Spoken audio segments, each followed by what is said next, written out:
Alors ce soir, on va vous raconter une histoire qui est vieille presque comme l'humanité, une histoire très ancienne, une histoire que mon grand-père m'a racontée, il la tenait de son grand-père, qu'il la tenait lui-même de son grand-père, qu'il la tenait de son grand-père, qu'il la tenait de son grand-père, de son grand-père, de son grand-père. Bref, je vous propose un grand voyage à travers le temps, et pour commencer, un grand saut qui partirait 500 000 ans en arrière. Alors à l'époque, l'homme n'est pas encore un homme, c'est un hominidé, mais on n'appelle pas encore Homo sapiens sapiens.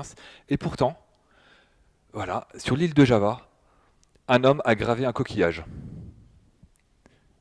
Et ce coquillage ressemble plus à une écriture, à des signes tracés volontairement, que quelque chose de complètement accidentel. Alors on n'appelle pas vraiment ça de l'écriture encore, et on va avoir besoin de beaucoup de temps avant d'y arriver. Alors je vous propose maintenant un nouveau grand saut. On revient à l'époque de mon arrière. Enfin bref, il y a 6000 ans à peu près. Et je vous propose de faire un saut géographique. Donc vous connaissez peut-être cette partie ici qui est la mer Méditerranée, la mer Caspienne qu'on voit ici, le golfe Persique ici, la péninsule arabique, et ici on a la fameuse région de la Mésopotamie. La Mésopotamie entre deux fleuves, le Tigre et l'Euphrate, et c'est un des berceaux de l'humanité, en tout cas un des berceaux de la civilisation. Et celle que je vous propose de découvrir maintenant, c'est celle de Sumer et celle d'Élam. Sumer, donc c'est dans l'actuel Irak, Élam, c'est l'actuel Iran. Je suis donc allé interviewer un berger, ou plutôt un notable de la ville de Sumer, et je lui ai demandé de me raconter un petit peu ce qu'il était en train de faire. Il avait une boule dans la main, là, il était en train de mettre son seau sur la boule, une boule comme celle-ci. Alors il m'explique, oh, bah, c'est simple, j'ai des troupeaux, je vais les confier à mon berger ou à un de mes employés pour toute la saison. Maintenant, j'ai pas envie non plus qu'on m'en vole, j'ai pas envie qu'il fasse du trafic par derrière, je préfère connaître bien mes comptes. Alors pour cela, j'ai des petites billes comme celle-ci, des petits jetons qui sont en argile. Ils ont toutes des formes différentes, des tailles différentes, et ça me permet de savoir combien de bêtes je vais lui laisser. Ensuite, j'enferme ces petits jetons dans cette boule d'argile, et puis je mets mon seau dessus. Une fois que le seau est posé, que la terre est refroidie, et séchée, pardon, je lui transmets cette boule, et charge à lui de me la ramener à la fin de la saison. Et à la fin de la saison, l'employé revient avec les bêtes, il revient avec sa boule. Le propriétaire casse la boule devant lui, on compte les calculis et on sait si l'employé a bien ramené toutes les bêtes ou s'il en manque quelques-unes. Donc on appelle ça des calculis. C'est pas encore de l'écriture, mais c'est une manière de représenter la réalité pour la première fois de l'histoire de l'humanité. Ça se passe entre 3 et 4000 avant Jésus-Christ. Donc vous voyez, ça remonte à un petit peu de temps. Alors, je vous propose ensuite de faire un grand saut de quelques centaines d'années. Alors, c'est pas long au vu de l'histoire de l'humanité, mais quelques centaines d'années, ça pourrait être le temps qui nous sépare de la Révolution française, par exemple. Donc, c'est quand même assez long à l'échelle d'une personne. Et là, j'interroge un autre notable de la ville qui me dit « Oh, les calculis et leurs boules, là, vous rigolez, c'est de l'archéologie. Nous, on est modernes, on a des tablettes. » Et sur leurs tablettes d'argile, ils ont simplement dessiné ces calculis, ces jetons. Et là, on est déjà dans une première représentation. Dessinée, c'est une première forme d'écrit. Avec le temps, ces calculis, ces jetons et tous ces symboles qui étaient dessinés, on va les représenter sous forme d'images, qu'on appelle un pictogramme. Donc un pictogramme, c'est une image qui représente ce qu'elle montre, ou qui représente un objet concret. Donc je vous donne un exemple. Deux signes identiques ici, d'autres signes. Qu'est-ce que ça peut bien signifier? Alors quand on connaît un petit peu les pictogrammes de l'époque, ici on sait que ce sont deux fois le symbole des animaux. Ici c'est le symbole du mouton, le symbole du temple, et le symbole de la déesse Inanna. Alors ça veut dire quoi? Inanna c'est l'ancêtre d'Astarté, voilà, de Diane pour les Grecs, etc. Ça veut dire quoi? Ça veut dire donc qu'on a deux moutons qui sont dans le temple d'Inanna. Ou alors peut-être deux moutons qui proviennent du temple d'Inanna. Ou peut-être de moutons qui sont destinés au temple d'Inanna. Et là, on est vraiment dans la difficulté de ces pictogrammes, c'est-à-dire qu'il nous manque des éléments pour avoir une compréhension claire et concrète. Mais c'est déjà une première forme d'écriture et qui va bien sûr évoluer. Alors, le premier outil qui va permettre l'évolution, c'est ce fameux stylet. Pour chaque tablette, il faut un stylet. Alors celui-ci, c'est un calame dont les coins sont triangulaires. Des coins triangulaires. Coin en latin cuneus, ça donne l'écriture en forme de cuneus, cuneus, forme cunéiforme. Voilà, on est arrivé à l'écriture cunéiforme. Comment est-on arrivé à ça? Tout simplement parce que l'outil est bien pratique dans l'argile. Ça s'enfonce facilement et c'est facile de représenter des symboles avec. Donc nos pictogrammes vont être représentés de manière de plus en plus simplifiée sous forme d'écriture cunéiforme. Alors j'ai pas eu trop le temps de me former à la traduction de ce texte.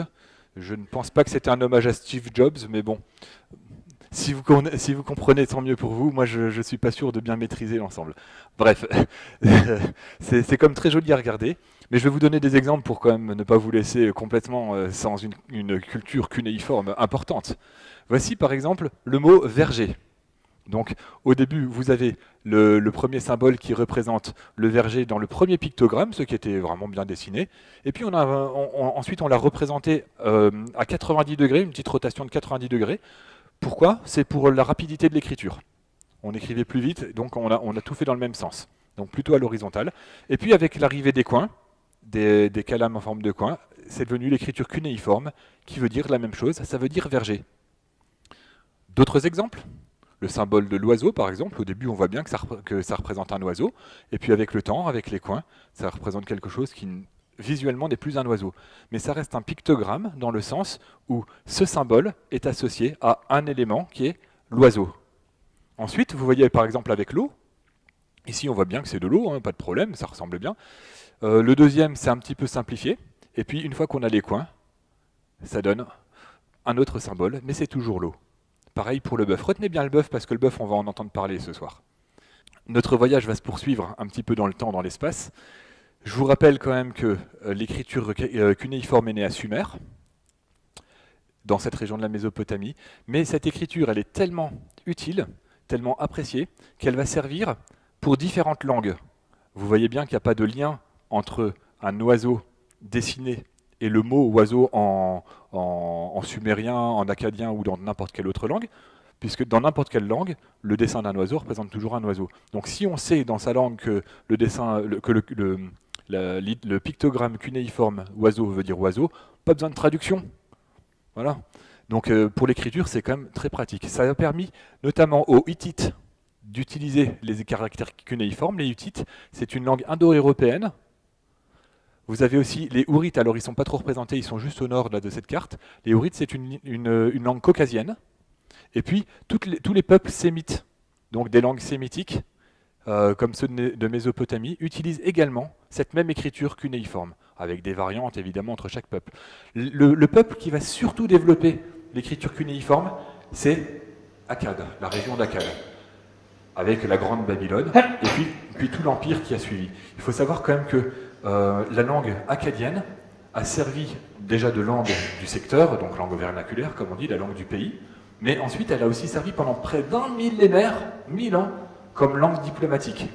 Vous imaginez, c'est comme si on parlait encore la même langue qu'il y a 1000 ans. Enfin, comme si, par exemple, l'Église catholique utilise encore le latin du 1er siècle 1000 ans plus tard, quoi. Vous voyez, c'est une langue qui a vraiment traversé les âges. Enfin, une écriture, pardon, pas une langue, hein, une écriture. Donc, simplement, l'akkadien va apporter des évolutions majeures. La première évolution, c'est qu'on va passer de pictogrammes à des idéogrammes. Les idéogrammes, ça représente des choses qu'on ne peut pas représenter avec des pictogrammes. Par exemple, l'idée de penser, l'idée d'aller vers quelque part. C'est pas une représentation, on ne peut pas prendre une photographie de aller vers, vous voyez. Donc ça, ce sont des idéogrammes. Je vais vous donner un exemple. Si on prend par exemple manger, le verbe manger, comment on va pouvoir traduire un idéogramme qui veut dire manger? Alors pour les Akkadiens, tout simplement, on va prendre le pictogramme qui représente la bouche et le pictogramme qui représente le pain. Et là, on les met ensemble, et je pense que ça va certainement parler par rapport à Annie qui va intervenir sur la Chine après, parce qu'il y aurait aussi des choses un peu similaires. Donc la bouche et le pain donnent le verbe manger. Pour le verbe boire, ça va être la même chose, mais avec une bouteille. L'eau et la bouche. Voilà. Le verbe prier, la bouche et les mains. Le mot ami, par exemple. Ami, c'est très simple. On met 2 barres parallèles. Bon, maintenant, si on veut dire ennemi, on fait comment? Alors, on retourne la deuxième barre et on la met dans l'autre sens. Ah non, ça marche pas. Non, en fait, on va mettre 2 barres qui se croisent, simplement. Et ça veut dire ennemi en acadien. D'accord? Donc c'est ce qu'on appelle des idéogrammes. Et plus fort encore que ça, c'est que l'acadien va aussi proposer des signes de son. Ce qu'on appelle aussi des syllabogrammes. Mais bon, votre nom signe de son, c'est déjà assez compliqué comme ça. Exemple, vous voulez dire chapeau, mais vous n'avez pas d'idéogramme ni de pictogramme qui représente un chapeau. Et bien vous dessinez un chat, vous dessinez un pot. D'accord? Voilà, c'est chapeau, et on peut le comprendre. Je ne sais pas, le mot origine, qui est un mot compliqué à exprimer, on va mettre le pictogramme de l'eau, du riz, et puis du jean, que tous les acadiens portaient bien sûr à l'époque. Voilà, bon, c'est un exemple qu'on pourrait avoir en français, mais voilà, donc c'est des signes qui peuvent aussi faire des sons. Alors, donc tous ces éléments, ça forme un système qui va permettre maintenant de mieux comprendre ce genre de phrases, de messages. À l'époque, avec des pictogrammes, on ne pouvait pas savoir, avec des idéogrammes, on pourrait, mais en plus, les acadiens ont une subtilité, c'est que le signe son, ils vont les utiliser aussi pour donner de la grammaire, par exemple la voix passive, la voix active, ou un rapport de temps. Donc tous ces éléments, ça va permettre cette fois, ce message, de savoir si les 2 boutons vont dans le temple de la déesse Inanna, ou s'ils en viennent, ou s'ils y sont nés, ou s'ils y sont en ce moment. Tout ça, on va pouvoir l'avoir grâce à ces petites subtilités que l'acadien apporte. Ce qui est quand même intéressant, c'est qu'au début, ces caractères cunéiformes, il y en avait à peu près 1500 quand c'était encore des pictogrammes, et avec le temps, ça s'est beaucoup réduit pour être beaucoup plus efficace, bien sûr. Parce que quand vous apprenez vos 26 premières lettres de l'alphabet en grande section de maternelle, bah, faut vous dire que là, une fois que vous en avez fait 26, il vous en reste 575 avant d'être à 600. Donc vous avez quelques années d'apprentissage. Et je pense qu'en Chine, ça ne doit pas être non plus évident. En tout cas, 600 à 800 signes cunéiformes qui ont permis de raconter une des premières histoires qui nous est parvenue jusqu'à aujourd'hui, une des premières grandes épopées. Je ne sais pas si vous connaissez l'épopée de Gilgamesh, donc qui est aussi régulièrement rééditée aujourd'hui dans différentes versions. Et donc cette langue a été finalement assez efficace pour transmettre ces messages, malgré tout longue à tracer, puisque c'était toujours dans la tablette d'argile. Et ça, c'est un des inconvénients du cunéiforme, c'est que l'évolution technologique qui nous a envoyé vers le papyrus, vers le papier et tout ce genre de choses, eh ben avec nos calames en forme de pointe, comme ça, de coins triangulaires, ça ne marche pas de la même manière sur du papyrus. Donc on est limité par la technologie, encore une fois, et c'est d'ailleurs ça qui va certainement avoir raison de cette écriture avec le temps. Alors, on va encore reprendre l'avion. Je vous propose d'aller en Crète. Vous voyez l'île de Crète en plein milieu de la Méditerranée? On a retrouvé ce disque. Alors, on le date plus ou moins de 1600 avant Jésus-Christ. Il est assez beau, je vous montre l'autre face. Et on a des beaux symboles dessus, mais ce ne sont pas du cunéiforme. C'est un mystère. Encore aujourd'hui, on n'a pas réussi à décrypter cette écriture. Cette écriture, elle est unique en plus. On ne la trouve nulle part ailleurs que sur ce disque de Phaistos. Pas d'autres exemples, donc impossible de traduire. La Crète, qui était un gros berceau de la civilisation également, qui était un peuple de voyageurs, un peuple de commerçants extrêmement prospère et dynamique à l'époque, on a retrouvé 3 types d'écriture plus ou moins de la même période. Celle-ci également. Bon, c'est une retranscription, évidemment, il n'avait pas de bandelettes de papier, mais... Et celle-là, pareil, encore non déchiffrée aujourd'hui. En revanche, on a une 3e écriture, que je ne vous présenterai pas en image, qui est un mélange de hiéroglyphes et de pictogrammes et d'idéogrammes, et qui a pu être déchiffré. On l'appelle le linéaire B, celle-ci c'est le linéaire A, et puis le disque de Phaistos, 3e écriture. Donc sur 3 écritures crétoises, on a su en traduire une, ce qui est déjà pas mal. Dans le nord de l'Inde et du Pakistan, on a aussi les sceaux de l'Indus. On en a retrouvé plein de différents, et pourtant, les écritures qui sont dessus, encore aujourd'hui, on ne sait pas les traduire. C'est la même chose pour les statues de l'île de Pâques. Dans l'île de Pâques, beaucoup d'écritures, aucune explication. On pourrait aussi citer, pour revenir un peu plus près de nous, les Hittites dont je vous avais montré tout à l'heure, qui se situent plus ou moins au niveau de la Turquie, écriture non déchiffrée. Et pourtant, eux, ils utilisaient une partie de cunéiforme babylonien, mais qui mélangeait à d'autres signes, et on ne sait pas non plus les déchiffrer. Une écriture qu'on peut peut-être plus déchiffrer, je vous la remets aussi, c'est un peu anecdotique, mais parce qu'on est plus encore sur du pictogramme, avec quelques évolutions. Elle vient d'Amérique du Nord. Comme on n'avait pas encore voyagé en Amérique du Nord, c'était l'occasion. C'est l'histoire du chef Miangun. Il est ici. Alors Miangun va faire un voyage.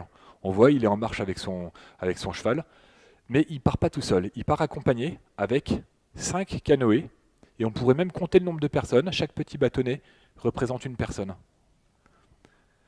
Combien de temps a duré son voyage? 1 journée, 2 journées, 3 journées. La voûte céleste avec le soleil. 3 jours. On sait que c'est un homme courageux, parce que l'aigle est le symbole de courage dans cette culture. Et puis les autres symboles qui nous restent sont en fait des divinités, des esprits qui sont censés protéger le chef dans son voyage. Donc avec un petit peu de culture et de connaissance d'une civilisation, certaines écritures sont quand même assez facilement déchiffrables tant qu'elles restent en pictogramme, mais dès que ça passe en idéogramme, voire en hiéroglyphe, et on va en parler tout de suite, ça devient un petit peu plus complexe. Alors, passons justement au hiéroglyphe. Qui ne connaît pas cette fameuse pierre de Rosette? Cette pierre de Rosette est très intéressante. Alors, c'est pas un prénom, Pierre, hein. Là c'est vraiment la pierre, hein, d'accord? C'est elle qui a permis à Champollion, en 1822, de décrypter les hiéroglyphes pour la première fois. Donc les hiéroglyphes qui sont, donc, comme vous le voyez en haut. En dessous, on avait une autre écriture qui s'appelle le démotique, je vais vous en parler dans un instant. Et puis le grec, là, qu'on maîtrise très bien, puisque c'est une langue qui n'a jamais cessé de vivre. Et donc là, on le maîtrisait bien. Donc Champollion, grâce à cette trouvaille, a su déchiffrer les hiéroglyphes. Les hiéroglyphes, vous connaissez tous, c'est très joli. Vous savez dans quel sens ça se lit? Vous savez? Droite à gauche, haut en bas, gauche à droite, bas en haut? De haut en bas. Alors ça se lit traditionnellement de droite à gauche, mais, subtilité, si les personnages, par exemple les oiseaux, ont la tête tournée vers la droite, on lit de gauche à droite. Si la tête est tournée vers la gauche, on lit de droite à gauche. Voilà, c'est une petite subtilité pour dire que le sens d'écriture n'était pas tout à fait défini. Il faut savoir que les hiéroglyphes, c'était une écriture très complexe, donc on l'utilisait surtout pour les textes sacrés, pour les textes de loi ou les textes administratifs. Et comme c'était vraiment très compliqué, on a proposé de simplifier un peu ces hiéroglyphes, et on en a fait ce qu'on appelle le hiératique. Ça va beaucoup plus vite à écrire. Alors regardez un petit peu. Le hiéroglyphe, c'était tout ça avec les pointillés, hein, mais voilà. Et en hiératique, on ne garde qu'une partie, et ça donne ce symbole. Donc ça va beaucoup plus vite à écrire. Vous avez plusieurs exemples ici, hein.